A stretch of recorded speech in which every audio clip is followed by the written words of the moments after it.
as an engineer, you spend a lot of time in a customer-facing type role, though. You mentioned earlier that you're not only a civil engineer, you're a sales engineer, and Yes. and you're a damn good one at that.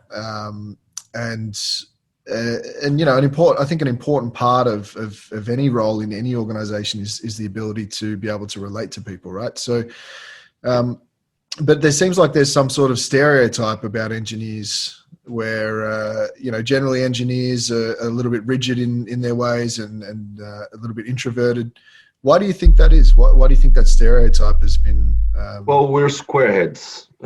That's not a lie. I mean, sometimes engineers are not as creative as architects.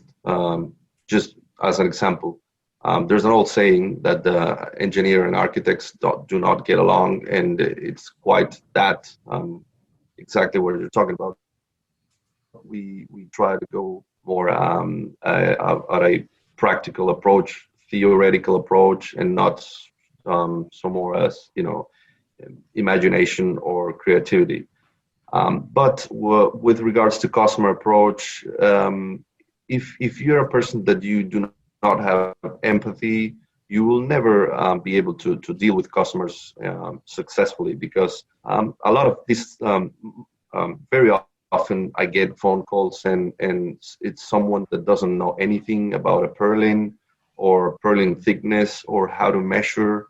Or why is that important? And this is where I come in and I say, well, look, I try to explain as easy as I can, and so I use a lot of examples normally, or drawings or anything that can just articulate a point. So that's good that you have an idea of how mechanically and structurally a system is installed, but also you need to have empathy to transmit this to the customer for him to understand, okay, look, it makes sense. I really need to know the purlin thickness, because in the end, I'm going to put a screw through it, and depending on the thickness, it will give me more or less capacity.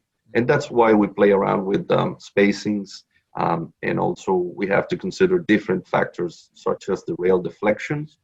There's a limit, and ultimate state limit and serviceability limits. So it comes around a lot of things in mind when you're designing. But it has been a good experience for me also to understand what's the most common issue that installers have on site, and that's if you can exploit that, then you will be providing help where help is needed. Yeah. I guess, and I think it's important also to be able to have a so to be able for an engineer to not only, it's a tough job, right? Because on the one hand, you've got to be looking at the hard numbers on these things, right? But in the other hand, there's a commercial consideration. Mm-hmm. And so the job needs to make sense from an engineering perspective and a commercial perspective. That's correct. Right? That's correct. And so to be able to join those two things together can be difficult sometimes, I suppose.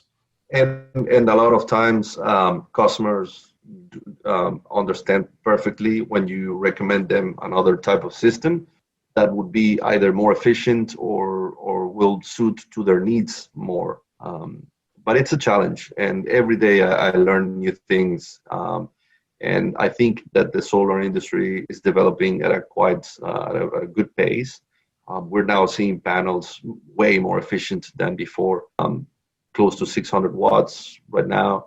So it is a challenge. Sometimes you have to compensate what is feasible and what can you offer to a customer. But you never try to limit the customer and towards a single option. I always try to explore what else can we use, what other alternative would suit up to that project and may require less than different options.